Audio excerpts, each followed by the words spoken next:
بسم اللہ الرحمن الرحیم۔ السلام علیکم۔ نئے آنے والے دوستوں سے گزارش ہے چینل کو سبسکرائب کر دیں، بیل آئیکن کو دبا دیں اور ہماری حوصلہ افزائی کے لیے لائک، شیئر اینڈ کومنٹ ضرور کر دیں۔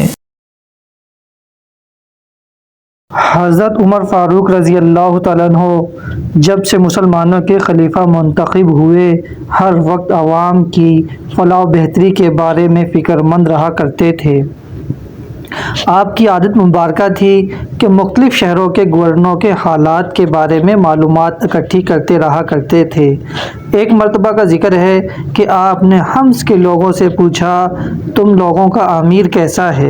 انہوں نے جواب دیا کہ امیر المومنین رضی اللہ تعالیٰ عنہ ہمارا امیر انتہائی اچھا آدمی ہے، لیکن اس میں صرف ایک خامی ہے، وہ یہ کہ اس نے اپنے رہنے کے لیے ایک محل نما عمارت بنا رکھی ہے۔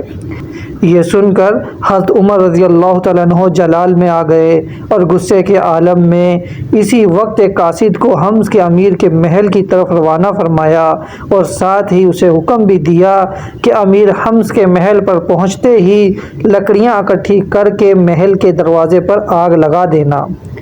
چنانچہ وہ قاصد محل کے دروازے پر پہنچا اور لکڑیاں اکٹھی کر کے محل کے دروازے پر آگ بھڑکا دی۔ لوگ بھاگم بھاگ امیر کی خدمت میں پہنچے اور بتایا کہ ایک شخص نے لکڑیاں اکٹھی کر کے محل کے دروازے پر آگ لگا دی ہے۔ امیر حمص نے یہ سن کر بے فکری کے انداز میں جواب دیا، اسے آگ لگانے دو، وہ امیر المومنین حضرت عمر فاروق رضی اللہ تعالیٰ عنہ کا قاصد ہے۔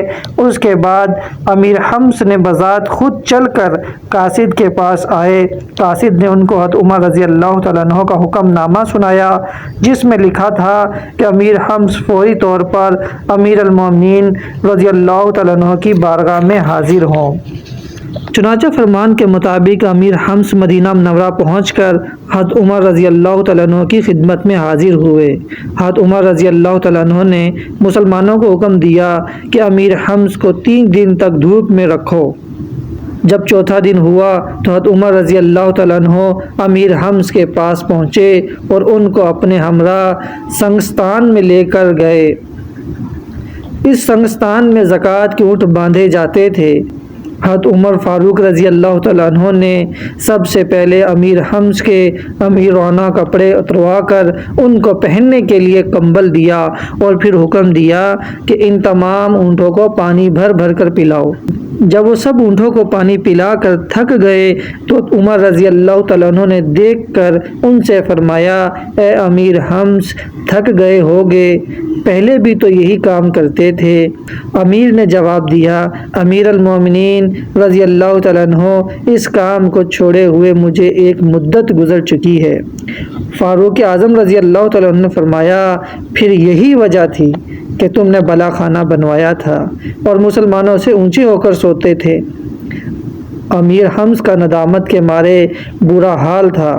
اس کے بعد امیر المومنین رضی اللہ تعالیٰ عنہ نے فرمایا کہ اب اپنے عہدے پر واپس چلے جاؤ، لیکن یاد رکھو ایسا کام آئندہ ہرگز نہ کرنا۔ چنانچہ امیر حمص حضرت عمر رضی اللہ تعالیٰ عنہ کی نصیحت قبول کر کے حمص کی طرف روانہ ہو گئے۔ ناظرین، آپ کو اگر یہ ویڈیو اچھی لگی ہو تو لائک، شیئر، کومنٹ ضرور کر دیں اور چینل کو سبسکرائب کر دیں، بیل آئیکن کو دبا دیں تاکہ آئندہ ایسی اچھی ویڈیو آپ تک پہنچتی رہیں، اسلامی واقعات کی، اور آپ کے علم میں اضافہ ہوتا رہے۔ السلام علیکم۔